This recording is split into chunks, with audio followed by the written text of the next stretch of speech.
Ouais. Ce que je vais faire, c'est que je vais partager mon écran. Bonjour à tout le monde. Je vais commencer par me présenter. Donc, je m'appelle Julie Robidoux. Donc, je suis une conseillère pédagogique réussi locale au Centre de services scolaires des Chênes. Et ma co-animatrice est. Nancy Brouillet du Centre de services scolaires de l'énergie. Donc, je suis récit locale également. Et il y a une partie de ma tâche est au récit maths sciences techno au service national. Donc, je partage mon écran pour débuter. Donc, bienvenue au webinaire qui s'intitule Se préparer au créocole dans Scratch. Donc, on vous informe que le webinaire est enregistré. Donc, si jamais, c'est ça, là, il n'y a personne qui ouvre leur caméra, mais si jamais vous voulez l'ouvrir, vous devez savoir que c'est enregistré. Vous pouvez écrire dans le clavardage aussi. Donc, ceux qui n'ont pas encore écrit à quelle école, à quel niveau, quelle matière, vous pouvez le faire donc pour qu'on ait une petite idée en même temps. Le plan de l'atelier, donc le plan du webinaire, donc on a le mot de bienvenue qu'on est en train de faire. On va avoir une petite partie sur le quoi, pourquoi, comment programmer, donc pourquoi on programme, c'est quoi ça, cette programmation-là. Mais le gros morceau, c'est vraiment pour se préparer à Scratch, donc il va y avoir vraiment la partie création de code, les documents, les astuces et plusieurs ressources qui vont être partagées avec vous. Puis à la fin, ceux qui ont des questions, vous allez pouvoir les poser, mais gênez-vous pas pour poser des questions également dans le clavardage, il n'y a pas de problème. Donc là, je vois qu'il y en a un peu partout. Pour le quoi, donc c'est quoi ça, la programmation? Donc, je ne sais pas trop c'est quoi le niveau de programmation que vous avez, mais bon, c'est quoi programmer en fait? C'est lorsque j'ai un défi et des outils qui sont les blocs. Donc, ce que je vais devoir faire, je vais devoir utiliser mes outils, qui sont mes blocs, pour créer une séquence. Donc, on voit ici à droite la séquence de programmation. Donc, cette séquence-là va nous permettre d'atteindre le but. Donc, ici, mon défi, c'est de faire le parcours. Donc, j'utilise les blocs pour créer mon chemin avec la programmation. Donc, c'est ça, en fait, la programmation, c'est d'utiliser nos outils pour faire une séquence. Ensuite, pourquoi on programme? Donc, à quoi ça sert? On se le fait souvent demander par enseignants, élèves, etc. Donc, dans le plan d'action numérique, il y a une mesure qui s'appelle Soutenir le développement des compétences numériques des jeunes et des adultes. Puis, à l'intérieur, on retrouve textuellement la programmation. Donc, c'est l'utilisation de la programmation. Concrètement, à quoi ça sert? On va le voir également. On a aussi, je ne sais pas si dans le plan d'action numérique, si vous avez déjà vu la compétence numérique avec la roue de la compétence numérique. On a les différentes dimensions. Il y en a 12 au total. Pour la programmation, il y en a 3 qu'on va traiter particulièrement. Donc, la première, qui est la dimension 2, développer et mobiliser les habiletés technologiques, qu'on situe à cet endroit-ci. Donc, c'est au cœur un peu de la compétence. C'est l'utilisation des logiciels, etc., de la robotique. Donc, on retrouve ça à cet endroit-là. L'autre dimension très utilisée, c'est la résolution de problèmes. Donc, veut pas, les élèves et les enseignants, on fait face à plusieurs problèmes lorsqu'on programme et on est capable de résoudre ces problèmes-là. Donc, on travaille fort pour les résoudre. Et finalement, le gros morceau intéressant, c'est la créativité. Donc, la dimension 12 qui traite de la créativité. Veut pas, avec Scratch, entre autres, qu'on va vous présenter, ben, les élèves sont très, très créatifs. Donc, ils vont vraiment développer des programmes qui sont souvent plus wow qu'on pensait, là. Donc, voilà pour les dimensions de la compétence. Maintenant aussi, pourquoi programmer? Ben, ça développe les compétences du 21e siècle. Puis on les voit ici dans le beau schéma. Donc, le schéma où ce qu'on voit, entre autres, que les compétences qu'on a besoin au 21e siècle, c'est la collaboration, la créativité, qu'on a parlé tantôt un peu, la pensée informatique et la résolution de problèmes. Donc, tout ça fait en sorte que nos élèves, quand on programme, on va traiter ces compétences-là. Autre fait aussi, c'est que quand on programme, on a un contexte qui est plus signifiant. Donc, au lieu d'avoir par exemple, en mathématiques, un problème qui est sur papier, mais là, on a vraiment quelque chose de très concret. Je veux faire avancer mon personnage, je veux faire mon histoire, je vais la voir, je vais la rendre interactive. Donc, les contextes sont plus signifiants pour les élèves. Ils s'engagent davantage dans ce temps-là et ils ont vraiment beaucoup de plaisir. On s'en rend compte, souvent, ils ont l'impression de jouer au lieu de travailler. Mais tout ça, c'est toujours en lien avec nos intentions pédagogiques. L'autre truc intéressant par rapport à ça, c'est la rétroaction aussi qui est immédiate. Donc, quand on crée un programme, puis que ça fonctionne pas, on le sait tout de suite, puis on peut le corriger tout de suite, puis être à la fin, avoir notre programme qui fonctionne et avoir eu tout le long de la résolution de problème, avoir eu une rétroaction immédiate. Donc, c'est vraiment très intéressant. Pour les élèves, c'est une satisfaction aussi de voir l'avancement et leur amélioration. Et finalement, pourquoi on programme? Bien, il y a un grand potentiel pour la différenciation pédagogique. On comprend que nos élèves qui ont des fois des besoins différents, mais en programmant, on va voir certaines forces qui vont ressortir, puis on peut faire le même travail différemment et justement utiliser cette programmation-là pour faire de la différenciation pédagogique. On a aussi ici l'affiche, dans le fond, un schéma visuel des 5 types d'usage du numérique. On retrouve l'engagement. Donc, vous voyez que l'engagement, plus on s'éloigne vers le niveau 5 ou plus on se rapproche du niveau 5, plus les élèves sont engagés. Donc, par rapport à la programmation, dans Scratch, entre autres, on a ici tout ce qui concerne la programmation dans Scratch encerclé du orange. Donc, on va travailler vraiment beaucoup la création, la co-création, donc les élèves ensemble qui vont co-créer.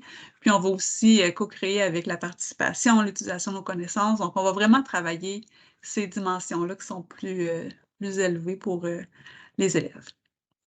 Je ne sais pas s'il y avait quelque chose d'autre à rajouter, Nancy, ça va? Parfait. Maintenant, le comment. Mais pour bien débuter, c'est important de trouver notre intention pédagogique. Donc, souvent, il y en a qui pensent qu'on programme pour programmer, mais non, on a toujours une intention, donc c'est de la choisir. C'est de la choisir par rapport à notre programme, par rapport à d'autres intentions qu'on aurait peut-être. On peut aussi commencer par des activités qui sont débranchées. Donc, avant de se lancer, on peut y aller avec dans le fond, la connaissance principale de la programmation sans nécessairement faire d'activités branchées avec la robotique ou les logiciels. Ce qui est intéressant avec la programmation, c'est qu'on peut faire plusieurs activités aussi sans avoir beaucoup de matériel. Donc, pas obligé de faire de la robotique, on peut faire vraiment de la programmation. Aujourd'hui, c'est avec Scratch, vous allez voir, on a besoin d'un ordinateur par élève ou par équipe. Si vous voulez aussi vous aider pour bien débuter, vous pouvez aller observer un collègue ou un collègue vient avec vous dans votre classe. Donc, il y a plusieurs, des fois, ça peut être rassurant. On peut voir comment ça se passe dans la classe d'un collègue, mais on peut aussi avoir le soutien de collègues autour de nous. Finalement, aujourd'hui, vous participez à un webinaire, mais c'est une autre façon de bien débuter aussi, donc de se former, comme ce qu'on fait en ce moment, ou dans le fond, d'utiliser les auto-formations. Donc, sur Campus Récit, il y en a vraiment plusieurs. On va y revenir tantôt, mais vous pouvez vous auto-former aussi. Puis finalement, une très, très bonne idée qu'on suggère souvent, puis vous allez vous rendre compte, c'est que les élèves deviennent des experts. On peut répertorier certains experts et leur donner ce titre-là. Et quand il se passe quelque chose en classe, mais vraiment demander à ces élèves-là de venir aider les autres élèves. Donc, l'enseignant, il n'a pas besoin de tout savoir, vraiment pas, mais les élèves vont pouvoir s'aider, puis c'est ça la dynamique de collaboration qui est intéressante. Donc, comme je l'ai dit, l'enseignant n'a pas besoin de tout savoir. Qu'est-ce qu'il a besoin de faire? Il a besoin de guider les élèves dans leur tâche, dans le fond. Et aussi, il peut créer les occasions pour partager les stratégies. Donc, souvent en classe, s'il y a un problème, si un élève a un problème, au lieu que l'enseignant aide l'élève à trouver la solution, bien, il peut lancer le problème à la classe, donc dire, est-ce que j'ai ce type de problème-là qui vient d'arriver? Est-ce que quelqu'un a une solution? Et les élèves entre eux vont s'aider, vont collaborer, puis c'est vraiment magique à voir, donc c'est vraiment très intéressant dans ces moments-là. Pour le comment, encore une fois, on a présenté ici quelques idées d'intégration avec les matières, mais sachez qu'il en existe des tonnes, mais vraiment beaucoup. Donc, pour le français d'enseignement, ben, vous pourriez faire créer un compte interactif par vos élèves. Donc, ils pourraient avoir les petites animations avec les personnages. En univers social, entre autres, on pourrait faire aussi programmer mais la traversée. Donc, quand on parle des grandes explorations, on pourrait faire la reproduction, en tout cas, on pourrait faire une tentative de programmer le bateau qui va faire le parcours. En mathématiques, il y a plein d'idées, c'est sûr. Entre autres, ce qu'on a retenu, c'est les frises et les dallages. Donc, on peut reproduire une image pour faire justement former la frise et le dallage. Mais il y a vraiment beaucoup d'idées. Sciences et technologies, ben, le traitement des données expérimentales, ça rentre vraiment très bien là-dedans. Il y a beaucoup de projets robotiques aussi qui vont aller chercher des données, donc on peut réutiliser. finalement en anglais, langue seconde, ben, on peut réinvestir sa compréhension de lecture, puis faire demander aux élèves de créer un jeu, une plateforme de jeu. Puis là, quand on parle de plateforme de jeu, vous voyez qu'on est capable de l'intégrer vraiment partout. Donc, toutes ces idées peuvent toutes être mêlées ensemble. On peut en trouver plein d'autres aussi. Quand on commence à creuser un peu, on en trouve vraiment, vraiment beaucoup. Donc, voilà quelques usages qu'on avait. Maintenant, je passe le flambeau à Nancy. Mmh. Je vais arrêter. Ah, Nancy? Oui, c'est parfait. Oui. Merci. Peut-être dans le clavardage, nous indiquer est-ce que vous avez déjà utilisé Scratch comme apprenant ou comme enseignant avec vos élèves? Donc, ça va déjà nous donner quelques petites pistes. Donc, est-ce que vous débutez avec Scratch? Est-ce que vous connaissez rien de Scratch? Est-ce que vous êtes comme quelques expériences avec ce beau programme-là?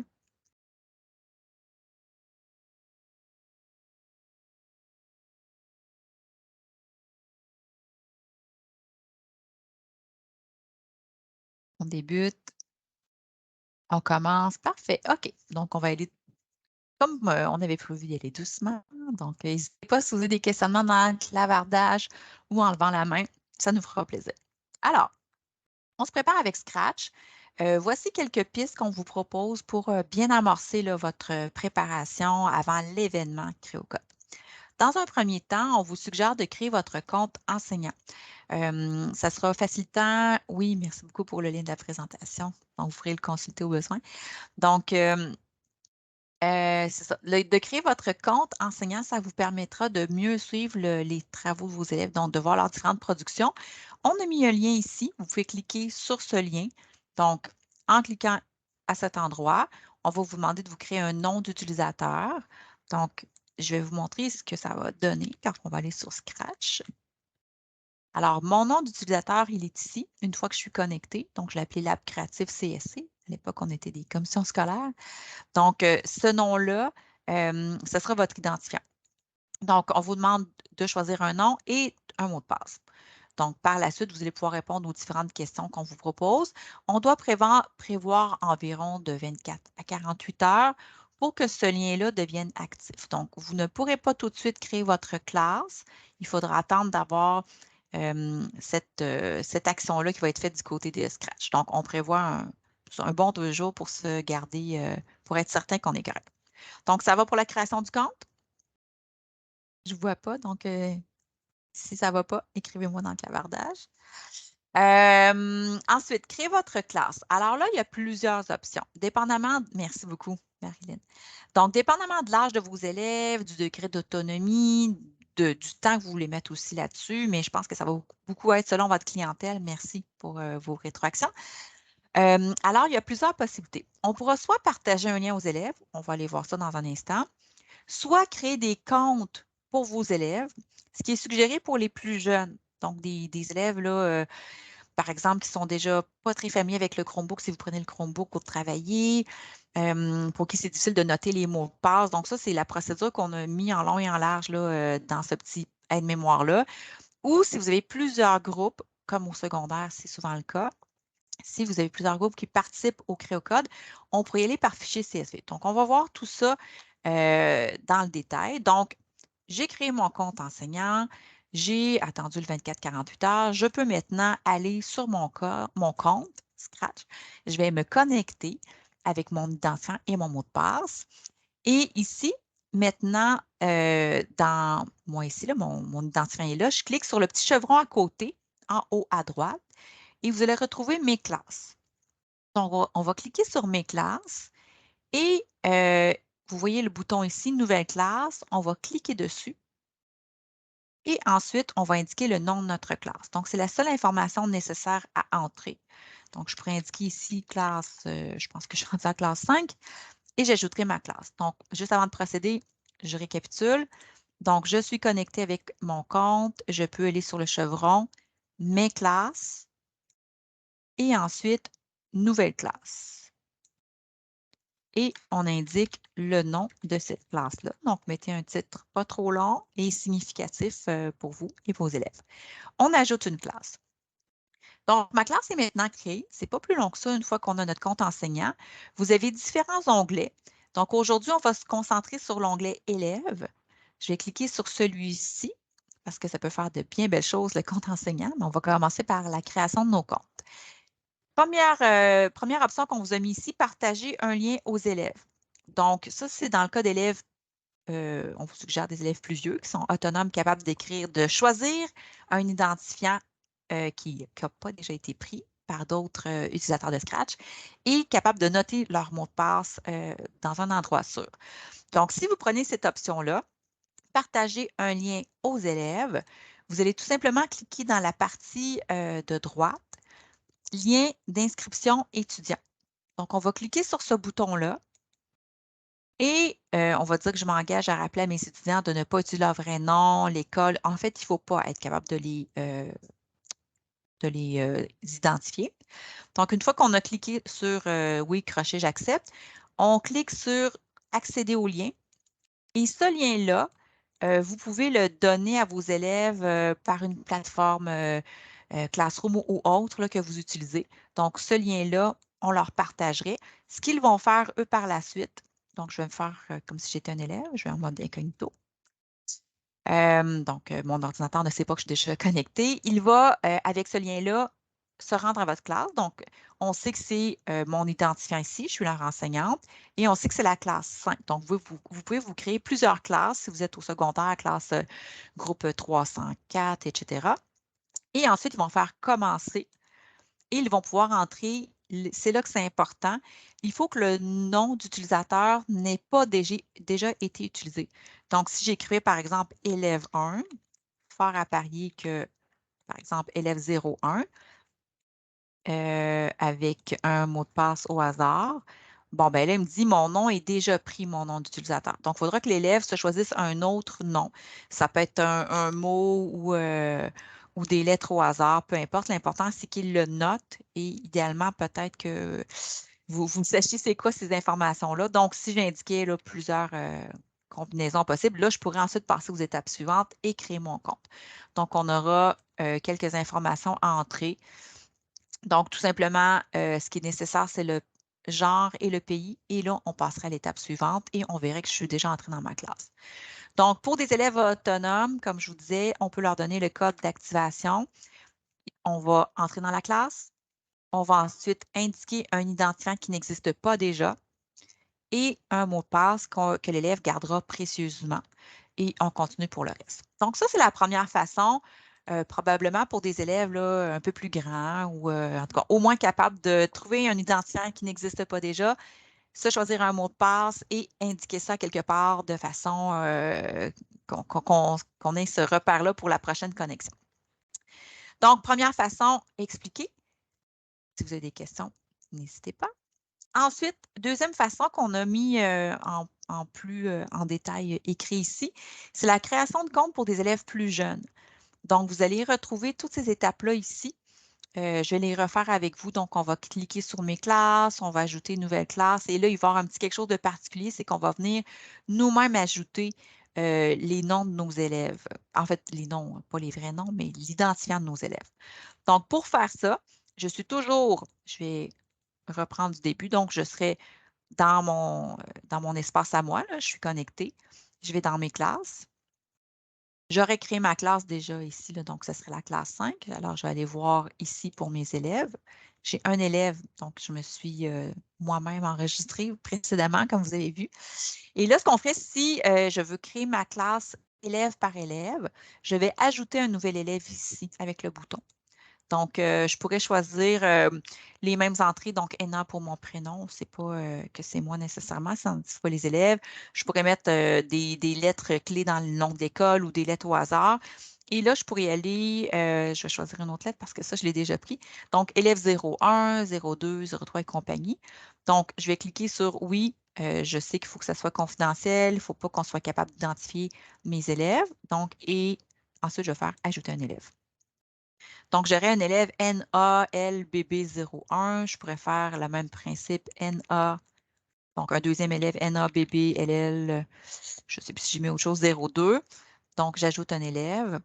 Et j'aurai tous mes élèves comme ça que je peux ajouter. Donc, vous auriez quand même, si vous avez une seule classe, c'est quand même quelque chose qui se fait assez rapidement si vous prenez toujours un peu les mêmes identifiants ou pas.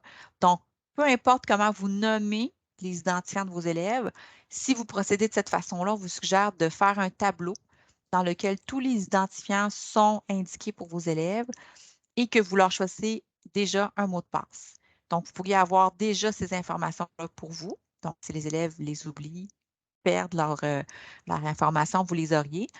Puis, vous pouvez découper chacune de ces bandelettes-là et on colle à l'agenda. Donc, comme on vous le disait, c'est pour des élèves un peu plus, tu sais, qui ont besoin peut-être un peu plus de soutien ou c'est un peu moins facile la première étape que je vous ai mentionnée. Entre autres, en troisième année, là, on avait déjà testé la première façon, ça avait été difficile. Donc, on avait vraiment été avec cette procédure-là. Donc, vous créez votre liste d'identifiants, leur mot de passe, et par la suite, ils vont en avoir besoin lorsqu'ils vont se connecter. Donc, on peut y aller comme ça, on ajoute des élèves autant qu'on veut. Voilà. Ça, c'est notre deuxième façon. Donc, vous avez l'aide-mémoire ici pour ça. La dernière façon, c'est par fichier CSV. Donc, qu'est-ce que c'est un fichier CSV? C'est soit un fichier Excel ou un fichier Google Sheet dans lequel j'entre des informations. Donc, ma première colonne, ce serait mes identifiants. Prenons un exemple où j'appellerai mes élèves là, leur identifiant LLNB J01, 02, 3, 4, 5. Donc, je pourrais rapidement, si j'ai 25 élèves, oups, j'ai lâché trop tôt. Donc, si j'avais mes 25 élèves, créer mes 25 identifiants rapidement. Il faudrait par la suite que j'entre des mots de passe, là, donc, peu importe quel serait-il. Donc, je pourrais entrer mes mots de passe. Je n'irai pas comme ça, là, je ne donnerai pas les mots de passe qui suivent les uns les autres, mais juste pour compléter. Donc, je pourrais avoir les mots de passe ici.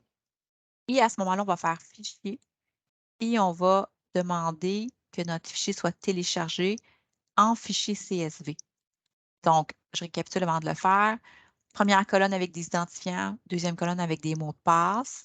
Et ensuite, je vais faire fichier, télécharger le fichier CSV. Donc, je ferai ça. Je le mettrai sur mon ordinateur, par exemple. J'en ai mis un sur mon bureau au préalable. Et ce qu'on ferait, c'est qu'on cliquerait sur Envoi de fichier. Je clique là-dessus. Je vais chercher mon fichier que j'avais mis au préalable sur mon bureau. Donc, feuille de calcul sans titre, je l'ai déjà utilisé, donc je sais que ça va me dire que les noms sont tous déjà pris, mais si c'était la première fois, je ferais téléverser et tous mes comptes seraient créés à ce moment-là. Donc, comme je viens de dire, je savais qu'il était déjà utilisé, mais ce serait une façon de procéder avec un fichier CSV. Donc, vous verrez selon les besoins, si vos élèves sont assez vieux, on peut leur partager tout simplement le lien ici d'inscription. Sinon, ben, vous avez deux autres façons de procéder selon ce que vous préférez faire avec eux. Alors, une fois que c'est fait, les élèves vont pouvoir se connecter. S'ils ont créé eux-mêmes leur compte, ils vont pouvoir déjà entrer tout de suite. Si jamais vous avez choisi la deuxième façon, on a mis le diaporama qui suit pour la première connexion. Il y a un petit quelque chose de spécial, donc je prends le temps de le regarder avec vous. Donc, je clique là-dessus. Alors, lors de la première connexion, si j'ai fait un tableau avec les identifiants, les mots de passe que c'est moi qui ai créé, donc vos élèves pourraient aller sur Scratch. Donc, ça, c'est vrai dans tous les cas. Ils vont se rendre sur Scratch, ils vont cliquer sur Scratch, Imagine, Programme, Partage.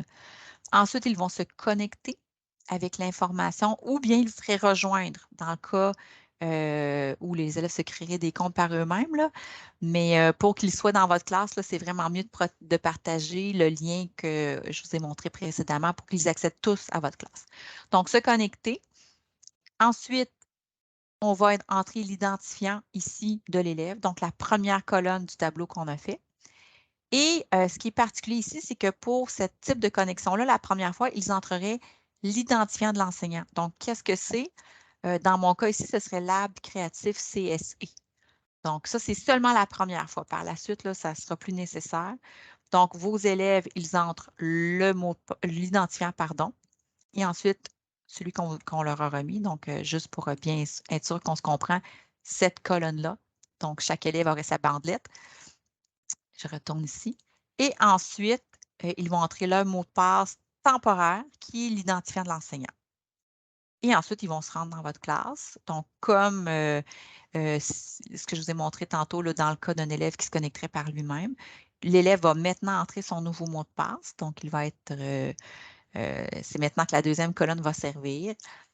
Et comme dans l'autre cas, on a seulement rentré le genre et le pays. Puis, on va pouvoir entrer dans la classe. Donc, bravo, on est rendu dans la classe de l'enseignant. On peut cliquer ici, se rendre déjà sur l'interface. Vos élèves qui ont déjà terminé, ils peuvent aller sur Créer. Ils vont pouvoir déjà voir l'interface de travail. On peut déjà leur dire rapidement, si vous continuez à explorer cette journée-là, ça sera pratique de le faire, sinon ça sera fait pour une prochaine fois. Donc, on peut cliquer sur la terre et indiquer français. Donc, vous allez mettre le programme en français à ce moment-là. Donc, voilà pour la procédure. N'hésitez pas si vous avez des questions. Julie, je te laisse Merci. faire le suivi. Oui, c'est Il y ça, avait une vas-y. question dans le clavardage. Je ne sais pas si tu voulais. Vas-y, je te laisse. Tu l'as lu et répondu, donc je te laisse Oui, faire c'est le suivi ça. pour ça. Donc, c'est pour savoir si les élèves peuvent, s'ils ont déjà un compte, peuvent réutiliser le même compte. La réponse, malheureusement, c'est non. Il va falloir créer un deuxième compte. Donc, c'est dans Scratch, ça fonctionne encore comme ça. Oui, effectivement. Donc, ça permettra par contre d'avoir des belles possibilités là, pour être dans votre classe à vous. Avant de repasser la parole à Julie, je vous mentionne qu'on a indiqué déjà le lien pour vous rendre au diaporama d'introduction. Donc, pour s'approprier, faire nos premières armes avec Scratch. Donc, si vous venez aux aux deux webinaires suivants, le webinaire du 1er décembre et celui du 8, on s'en reparlera à la fin, on va créer avec vous une histoire d'hiver. Donc, vous allez pouvoir être main sur les touches, créer vraiment dans Scratch. Mais si pour une raison ou pour une autre, vous ne pouvez être avec nous, on vous a déjà mis le diaporama d'introduction. Donc, c'est ce qu'on va regarder tranquillement avec vous au webinaire suivant. Mais si vous dites, ah, moi, je pense que j'ai compris, je me sens à l'aise de continuer, bien, vous avez l'information. Donc, ce diaporama-là que je vais réaliser, vous avez des questions au départ. Qu'est-ce que tu connais Scratch? Observe, qu'est-ce que tu crois qu'on va faire avec ça? Donc, des questions d'amorce.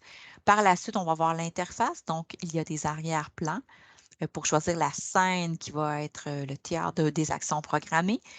Les sprites, ce sont des objets ou des personnages qui vont être animés dans votre, ou en tout cas qui vont apparaître sur votre scène. Et on a ensuite l'interface de programmation, donc différentes pastilles avec différents types d'actions qu'on peut faire. Et ici, c'est notre espace de programmation. Puis on a même différents onglets pour le code, pour les costumes, pour faire bouger nos personnages, pour changer l'apparence et les sons. Donc, tout ça, on regarde dans le diaporama que vous avez ici. Le but, c'est de le regarder tranquillement avec vos élèves, de voir qu'on peut en ajouter, en supprimer des sprites, même principe ici, et d'aller tranquillement dans la programmation. Donc, c'est ce qu'on fera avec vous au webinaire suivant, si vous souhaitez là, être avec nous. Sinon, vous avez déjà cette information-là. Ensuite, ce qu'on vous dit, c'est qu'au mois de janvier, le 23 janvier, nous allons présenter vraiment les documents. Ce sera le développement de tout notre événement CréoCode, donc tout le défi, en fait, CréoCode, si je peux dire. Donc, vous aurez le guide de l'enseignant. Julie, tantôt, vous a parlé d'intention pédagogique. Donc, on a vraiment pas à pas ce qui est à faire dans le défi CréoCode, mais vous avez des pistes pédagogiques pour différentes matières dans différents ordres d'enseignement. Donc, vous pourrez voir qu'est-ce qui est utile pour vous. Et le cahier de l'élève avec les contraintes, avec de la documentation là, pour qu'il puisse se préparer à réaliser le défi. On ne vous le dit pas tout de suite, c'est secret pour l'instant. Le défi, quel est-il exactement son contexte, mais on vous mentionne quand même que ce sera un des objectifs du développement durable. Donc, on en a pris un qui faisait du sens pour les élèves, tant au primaire, au secondaire, adultes et compagnie. Donc, ce sera un de ces objectifs de développement durable qui sera le sujet, donc le contexte du CréoCode. Donc, voilà. Alors, avec le lien, dans un premier temps, créer votre compte enseignant. Deuxièmement, voir à comment vous allez créer votre classe, donc dans une des façons qu'on vous a expliquées précédemment, selon l'âge et l'autonomie de vos élèves. Et ensuite, penser à la première connexion avec une première initiation. Ça vous fait déjà un beau terrain de jeu pour amorcer votre initiation qui va vous mener jusqu'à notre défi du CréoCode. Donc, je te laisse poursuivre, Julie. Oui, donc je vais partager mon écran pour la suite. Comme petite astuce pédagogique, si jamais vous voulez vous lancer dans la programmation, que ce soit dans Scratch ou avec n'importe quel autre logiciel, etc., il y a des sites qui existent avec des activités déjà prêtes. Donc, il y en a 2 ici qui ont été répertoriés. Il y a le jeu Blockly, qu'on va aller voir en l'ouvrant. Donc, c'est un site web avec plusieurs défis de différents niveaux. Donc, on peut commencer avec n'importe quel de ces défis-là. Et quand on va sur le défi, bon, j'ai choisi un qui était peut-être un peu complexe pour, pour commencer. Je commence par l'autre. Quand on va sur ce défi-là, on voit ici l'exemple et on a à utiliser les blocs. Donc ici, là, si je cherche le bon bloc, je peux aller déjà apprendre à mettre ensemble différents blocs parce que c'est ça la programmation. On parlait des blocs, des actions.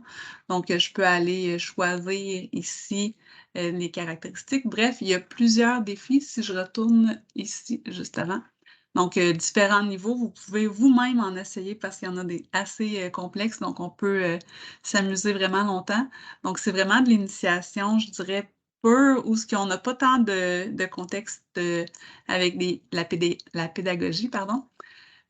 L'autre site que j'aime vraiment beaucoup, c'est code.org. Donc, sur ce site-là, on a la partie pour les élèves, pour les enseignants aussi. On a différentes activités. Donc, si je vais par exemple dans la section des élèves, on a des cours, les cours express qu'ils appellent, mais il y a également les activités avec l'heure du code. Donc, c'est différents thèmes. Il y en a vraiment pour tous les goûts. Les élèves adorent vraiment ça. Ils ont l'impression de jouer sans fin, mais en même temps, on les apporte. Si je regarde la Reine des Neiges, je pars du début où ce qu'elle doit faire une seule ligne, un seul tracé, puis au final, elle fait un beau flocon de neige comme ça. Donc, on apprend vraiment à partir de zéro. Donc, comme initiation avec les élèves, ça peut être très intéressant. On part de zéro en 1 heure à peu près. C'est sûr que les élèves du secondaire vont un peu plus vite, là, mais en 1 heure à peu près, on est capable, après ça, d'aller faire des boucles, d'aller utiliser des conditionnels, etc. Donc, c'est vraiment c'est un beau site à aller consulter. On peut aussi se créer une classe dans code.org, donc si vous voulez suivre un peu ce que les élèves vont faire.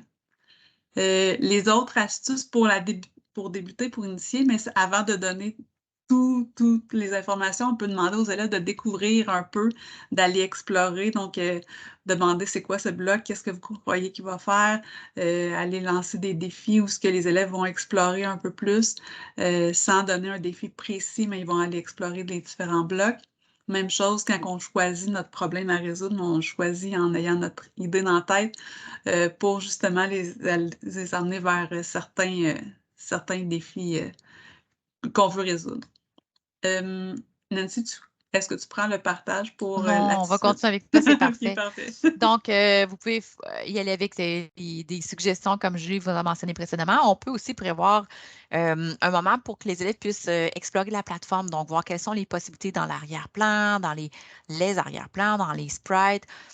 Puis, les élèves sont quand même assez rapides, là, selon, vous allez voir l'âge de vos élèves, donc on peut quand même rapidement les amener dans notre défi, mais c'est intéressant de prévoir une période d'exploration pour qu'ils puissent voir les possibilités de cette interface-là, découvrir puis apprendre aussi comment on peut faire bouger ces personnages-là. On en a parlé tantôt. Souvent, c'est vraiment beau à voir. On a des experts qui émergent, puis parfois, ce ne sont pas les élèves qui rayonnent habituellement. Donc, c'est vraiment chouette de les mettre à profit pour aider les autres élèves de la classe. Travailler en équipe de 2 aussi pour commencer, c'est chouette, ou demander de l'aide aux voisins autour. Donc, ça peut être vraiment intéressant là, de faire une belle communauté d'apprentissage dans votre classe avec ces élèves-là qui vont s'entraider.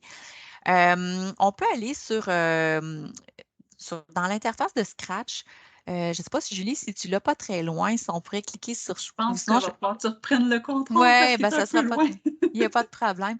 Donc, je vais y aller ici, tout simplement pour vous montrer que si je suis dans Scratch, vos élèves vont travailler dans Créer.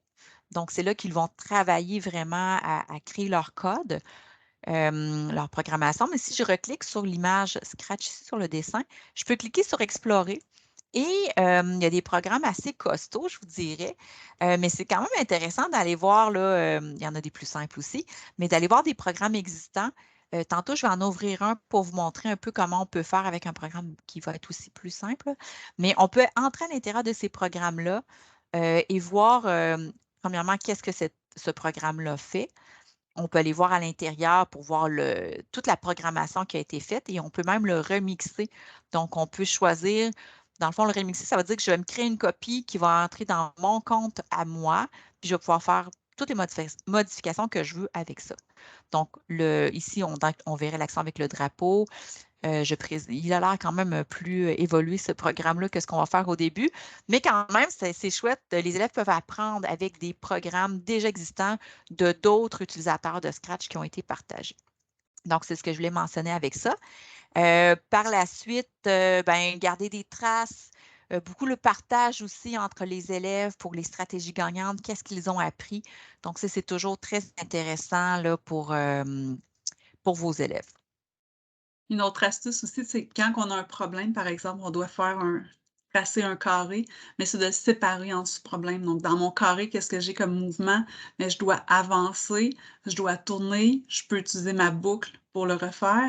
Et ensuite, pour le avancer, qu'est-ce que je peux faire? Mais je peux travailler la distance, je peux travailler la vitesse. Donc, à quelle distance je vais le faire avancer, à quelle vitesse? Donc, cette séparation-là en sous-problème peut aider les problèmes qui sont un peu trop gros. On a un exemple ici avec le carré, entre autres. Et je vais vous parler des ressources. On a mis quand même beaucoup de de beaux outils qui pourront vous aider. Donc, dans un premier temps, sur Campus Récit, il y a des auto-formations. Si jamais vous n'avez pas déjà un compte sur Campus Récit, on vous invite à vous en créer un. Ça vous permettra de suivre des auto-formations selon les thèmes que vous souhaitez. Et puis, vous pourrez aussi recevoir des badges, ce qui peut compter dans votre 30 heures là, de formation à réaliser. Alors, on vous a mis le lien vers Scratch pour tous et Scratch en mathématiques. Même si vous n'êtes pas en mathématiques, là, cette deuxième auto-formation-là est aussi très intéressante. Donc, vous pourrez aller voir les sections qui pourront vous aider à prendre connaissance de tout ce beau monde-là de Scratch. On va tranquillement, comme on vous le mentionnait au webinaire suivant, le 3 et le 4 finalement, les 2 prochains webinaires, on va faire ça tranquillement avec vous. Donc, si vous avez envie, main sur les touches, qu'on regarde ça, ça nous fera plaisir. Sinon, en mode autonome, ces deux auto-formations-là peuvent vous permettre d'aller vraiment avoir un bon départ puis aller assez loin là, dans ces options-là. Les Padlets de ressources, on en a mis un au primaire, un au secondaire. Donc, si je clique sur le premier, c'est un peu le même principe. Vous avez dans différentes matières des activités qui sont déjà préparées, des sites de référence. Donc, notre collègue Sonia Fizet a préparé ça. Donc, on peut cliquer sur un lien et on peut aller voir une activité là, qui est proposée.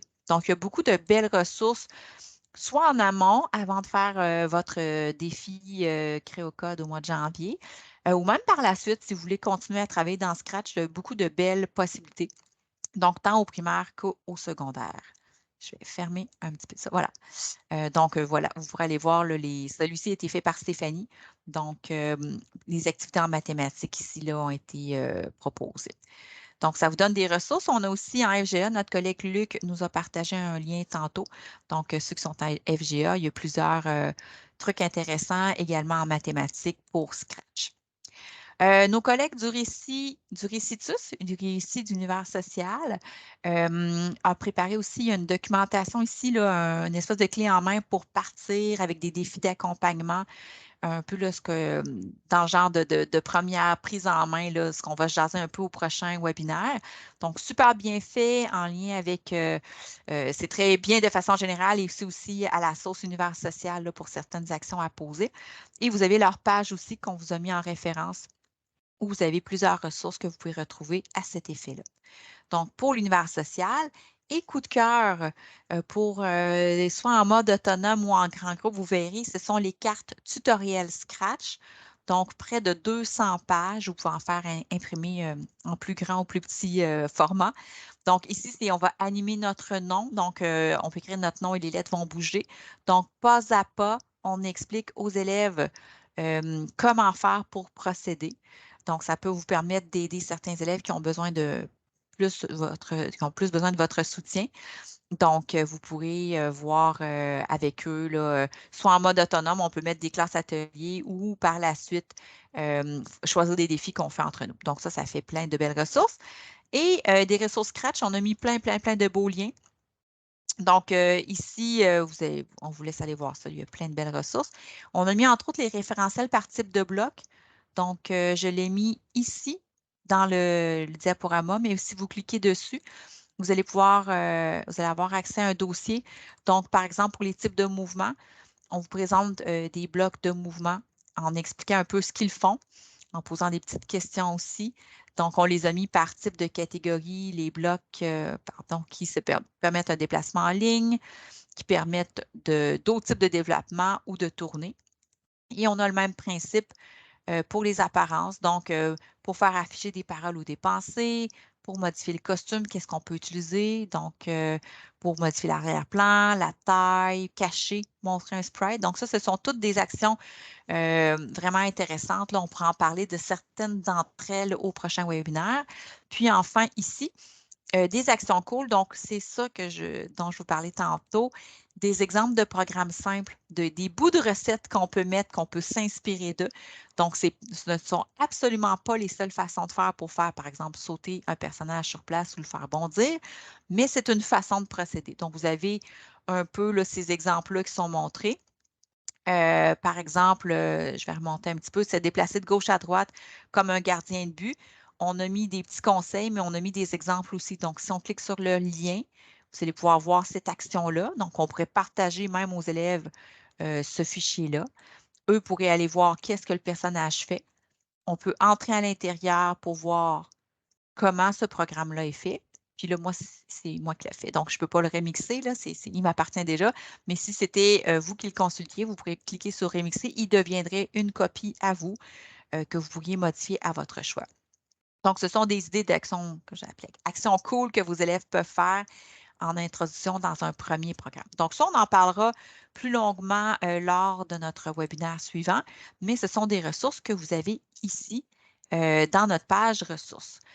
En terminant, on a les locaux, les récits locaux, les récits nationaux. Donc, les nationaux sont dans tous les services, dans le fond, des différentes disciplines. Les locaux, vous avez dans votre centre de service un récit dédié au numérique, donc un récit local à qui vous pouvez faire appel pour vous aider. Il y a les espaces créatifs virtuels, donc on a mis le lien ici. À tous les mercredis avant midi, il y a des gens du récit MST qui sont là. Donc, on peut répondre à vos questions. Vous pouvez venir, vos élèves peuvent nous poser des questions. Donc, c'est vraiment un espace où est-ce qu'on répond de vive voix à vos questions. Puis, il y a aussi d'autres initiatives dans des centres de services pour vous soutenir à cet effet-là. Donc, n'hésitez pas à vous informer là, chez vous de toutes les possibilités. Mais ça, c'est des choses, l'espace créatif virtuel et les récits qui sont disponibles à tout le monde. Donc, Julie va vous parler en conclusion de notre site Oui, pour retrouver toutes nos belles ressources et être prêt à réaliser le défi Créocode. exactement. Donc, dans la présentation, vous avez le lien vers le site web Créocode. Donc, si vous cliquez dessus, ça nous mène au site. Donc, sur le site, principalement, on a les 3 onglets dans le haut. Donc, on a la section pour les formations, les défis. Donc, pour l'instant, ils ne sont pas encore déposés, mais vous allez avoir la section des défis à cet endroit-là. Et pour nous contacter. Et si je défile vers le bas, on voit un peu le calendrier des prochaines étapes. Donc, qu'est-ce qui s'en vient? Donc, vous allez pouvoir avoir un suivi de cette façon-là. Si je vais dans les formations, donc en cliquant sur l'onglet Formation dans le haut, on a les offres du webinaire, donc comme celle que vous assistez en ce moment. Il y en a d'autres qui s'en viennent, donc on en parle un peu dans le fond, qu'est-ce qui s'en vient avec pour la suite. Vous avez également les auto-formations qui sont disponibles. Donc, on parlait tantôt du campus, il y en avait qui avaient été cités, mais il y en a plusieurs autres aussi. On a Scratch Junior qu'on n'a pas parlé parce que nous, c'est principalement pour Scratch, mais bref, il y en a vraiment plusieurs. Donc, vous pouvez aller suivre ces auto-formations-là. Dans la semaine du 16 au 20, on va en parler un petit peu tantôt, mais il va y avoir une offre aussi qui va être faite. Et on a dans le bas le bottin des personnes ressources, donc les récits locaux, les récits nationaux. Donc, si vous ne savez pas trop à qui demander chez vous dans votre centre de service scolaire, vous pouvez aller consulter le bottin pour voir c'est qui votre CP récit qui peut s'occuper de vous. Section défis, si je vais dessus, ben là, c'est ça. Pour l'instant, il n'y a pas beaucoup de choses. On parle de l'objectif de développement durable et on a les liens vers les 2 plateformes qui sont utilisées pour les défis. Donc, le lien vers le site de Scratch. Et finalement, le contact, mais c'est pour nous contacter avec notre adresse. Donc, si je poursuis ici dans la présentation, si vous n'êtes pas encore abonné, vous pouvez le faire. Donc, vous pouvez nous suivre sur les réseaux sociaux. On a la page Facebook de Créocode Et il y a un compte Twitter également, donc peut-être que vous allez être capable de parler à Créo. Vous pouvez aussi nous écrire, on a une adresse creocode@commercialrecis.qc.ca. Donc, vous pouvez nous poser des questions sans problème. Et voilà, donc ça c'est pour nos réseaux sociaux, nous contacter. Finalement, Nancy, je te laisse poursuivre avec le calendrier. En fait, Julie, tu en as parlé déjà un petit peu. Donc, tout simplement un rappel, on est présentement dans les webinaires du mois de novembre et décembre. Il y en aura 2 autres qui vont suivre, comme on vous mentionnait, pour créer votre histoire d'hiver. On aura une semaine de formation synchrone, donc du 16 au 20 janvier, où vous aurez la chance de parler à plein de gens qui vont pouvoir vous donner des coups de main au niveau des récits. Et le grand jour, le 23 janvier 2023, on aura le dévoilement de nos défis. Et là, vous pourrez vous mettre en action. Les élèves auront jusqu'au 25 mars pour nous remettre leurs projets réalisés. On aura une belle présentation des projets coup de cœur à compter du 14 avril et vous pourrez remettre des certificats de participation à vos élèves également. Donc, une belle programmation qui s'en vient pour notre événement inclusif Créocode. Finalement, comme vous avez participé à la formation au webinaire d'aujourd'hui, vous pouvez avoir votre badge. Donc, pour ça, vous allez sur le site de Campus Récit. Vous pouvez vous créer votre compte si ce n'est pas déjà fait. Vous allez vous inscrire à l'auto-formation. Il y a le lien dans le diaporama. Puis, vous allez avoir justement ce badge de participation de la rencontre d'aujourd'hui. Donc, ça compte pour vos heures de formation, on le répète aussi. Puis, ce badge-là va être disponible, c'est marqué quelques heures, mais on vous laisse le temps d'aller le chercher. Donc, voilà. Puis, finalement, prochain, Nancy, je te retourne la balle. En fait, on en a parlé à plusieurs reprises. Donc, le 1er décembre, ça vous le dit de venir écrire votre histoire d'hiver, de vous donner de vous donner le plaisir de venir travailler dans Scratch. Ce sera une possibilité pour vous. Donc, le 1er décembre, on débutera notre histoire d'hiver et le 8 décembre, on ira plus loin avec des blocs conditionnels, avec des petits blocs un peu plus costauds, mais vraiment chouettes. Puis, ça serait intéressant de relever le défi avec vous. Alors, voilà. On a notre adresse à la toute fin.